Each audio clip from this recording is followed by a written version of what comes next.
Hi everyone, it's me, Rudy, and I'm here with my beautiful daughter, Elaina Wentworth. Hello. And this is just a casual conversation between me and my girl here about differences in our opinions regarding disciplining children. Now, some of you who grew up back in the day when you lived in fear maybe of your daddy's belt or your mama's chancla, like I did. We were raised with this idea of spare the rod, spoil the child. Now that's actually not even in the Bible. I don't know if you did that, knew that. I recently saw that on TikTok. Right. I actually saw it on the internet. Yeah, it's actually some dude who died, back in the 1660s, Samuel something or other. But anyway, it's not that it's not biblical. If you look at it, I believe it's Proverbs 13:24. It says, "Whoever spares the rod hates his child," or something to that effect. Essentially what it's communicating is that discipline is important for children. Now, people have different ideas on what that looks like. Again, I grew up with, if I did something wrong, me and my brothers, we lived in fear of my daddy's belt. Right. That was how we were disciplined. If we ever acted crazy in Kmart or something like that, just guarantee we would get a pinch. Nobody would know, but we would know that we better get our act together. So anyway, baby, we were just talking about this when I was hanging out with you, and you're taking a different approach even than what we had taken with you guys, which you didn't get beat down. You didn't. Maybe you can talk about whether or not you lived in fear of me or Mom. So why don't you talk a little bit about your experience growing up with me and Mom, the way we would discipline you guys, versus what you want to do different with Charlie and Ed. Yeah. I mean, I'm not Charlie, although she does discipline her husband sometimes. How you discipline Oliver and Evelyn. Yeah. So, for starters, being raised by you guys, I mean, I'm biased. I think my parents are the best. But I feel like you guys really did your best as far as trying to engage with us emotionally. And we never got spanked growing up. Rudy did because he was crazy and he didn't know how to act. So That's true. He got spanked quite a bit. But I didn't share that. And I think when we did get disciplined, it was mostly being grounded and told, okay, well, if you do this, then you don't get to go do the thing that you want to do, or you can't watch TV or silly things like that. But that's what I remember of being disciplined, and I don't really feel like I see anything wrong with that. But I'm currently reading this book called No Drama Discipline, and it talks about how instead of going along with what our parents taught us, like from generations before, doing new things by engaging emotionally on a more personal level. So, for example, I never hit my parents, but if your kid is hitting you, as a parent, we tend to react instead of respond. So, because just really quick, when you see that, sometimes we'll see that in whatever store it may be, and a kid's hitting their mom, and immediately they go, "Man, I would never touch my mom like that." You would get beat. You'd get beat down. I mean, that's our go-to. But you're seeing a different approach in getting down to their level and actually conversating, which drives me, sometimes, to be honest, it drives me nuts, because you'll see parents going, "Now, Tony, no, we don't hit mommy," and you think, what good is that? But, so where's the disconnect? Am I not seeing something? Are they not doing that right, or what does that look like? Well, practically? So initially, if my son were to come up and hit me, my reaction would probably be to yell at him and say, "Go sit in timeout," or maybe spank him and tell him, "You don't hit me." But what you are supposed to do, at least what it says in this book, is you need to show your child how to respond to that situation. So, for example, your kids typically, if they're misbehaving, they're not doing it out of malicious intent, or it's not necessarily a failure on our part. It's that typically they're overly emotionally taxed, or they have plenty of other things going on. They're hungry, they're tired, or whatever. And as the parent, it's our job to show them what to do with those big feelings. So if he hits me, I need to get down to his level and say to him, "I can see that you're angry, but in our family or in our house, we don't hit. I can see you're angry. What's making you feel angry?" And trying to validate his emotion, because whether we agree or not with what our kids' feelings are, that is their feelings, and it's okay for them to be mad at me if I tell them no ice cream before dinner or whatever. So we're supposed to validate their emotions, validate the anger, and then show them what to do with it. Next time, if you're angry at me, this is what I want you to do instead. And showing them how to problem solve instead of just responding. Because if you just spank your kid, you're not really solving a long-term problem. You're just solving the short term by trying to just get them to stop doing the behavior. So what's an example of the do this instead? What would you have Oliver do in that instance? Yeah. Do this. How do you deal with your anger and those emotions? Yeah. So I would probably tell him, I can see that you're angry, and if you need to hit, go to your room and go hit your pillow. Give him a second option, because everyone processes emotions differently. And for him, it could be that he needs to physically release that anger.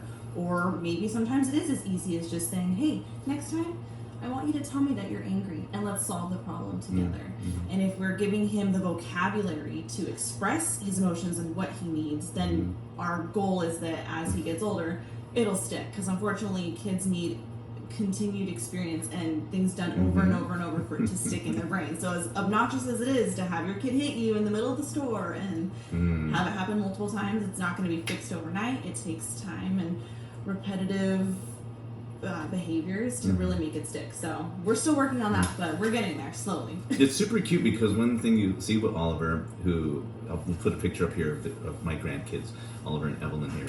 But you see him modeling that behavior back. I guess I don't know if that's the right way of putting it, but essentially, if you're losing your cool, or Charlie is, he's able to say, Mom, take a breath or whatever things. Can you give an example of that? Because I know he's done that. I've seen him do that. It's funny because we watch a lot of Daniel Tiger these days. And Daniel Tiger, it's similar to Mr. Rogers' Neighborhood. It's like a spin-off.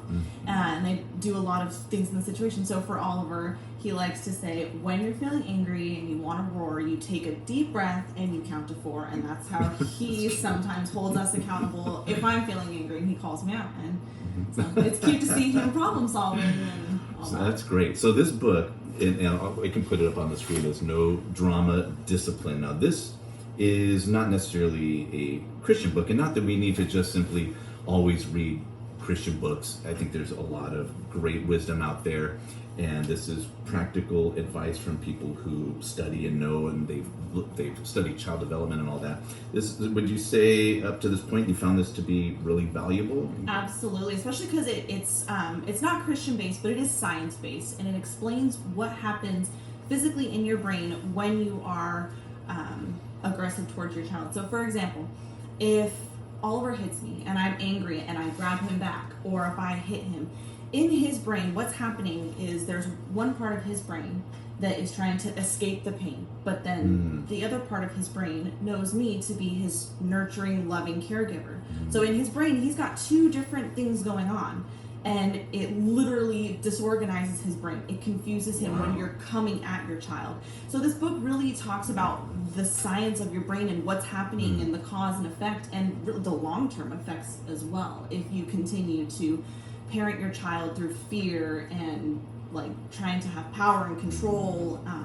So it's fascinating. There's so much to learn about the human body, and I like that it comes from that perspective and not just this is what I did and this worked for me, because really no one parenting style is going to work for every parent. Everyone has to do it in what works for their family. So that's good, baby. And being a little transparent here with my own upbringing and my dad, who I love. He parented to the best of his ability, and he was modeling what was taught to him, which was a beat down of it. But very traumatic being a little boy and having your dad disciplining you with anger in his eyes and shaking and all of those things. What I've struggled with anxiety for most of my life, and I wonder how much did that when I was 2 years old being shaken have to do with the fear and the anxiety that I've struggled with all my life. And not to pin that all on my dad, really, again, but that's something. And to have lived in fear always of what's going to happen when my dad gets home, and I can see how that, practically speaking, growing up with that didn't feel healthy, which is why I wanted to take a different approach with you guys. Now sometimes you just want to smack a kid, and again, that's what I was raised with, but I sure didn't want to have you guys living in fear of me. Or mom. And the book, it's interesting that you bring that up, because it said something, it said, children should have the right to be free from any form of violence, especially at the hands of the people they trust, which is so true, not even just as a parent, but in our regular lives. It is not normal for us to experience pain being inflicted. Like if you are at work and your boss is being a jerk or whatever, you're not just going to go up and punch him or vice versa. That's not normal behavior. Right. And so to teach that to our children, it is so backwards and it doesn't make any sense. And I particularly want my kids growing up knowing that they have the power and control of their own body. As much as I'm their mom and I'm the boss of them, at the end of the day, it's their body, and they have the right to tell somebody, I don't want you to touch me that way. I don't want you to hurt me. I don't want you to do fill in the blank.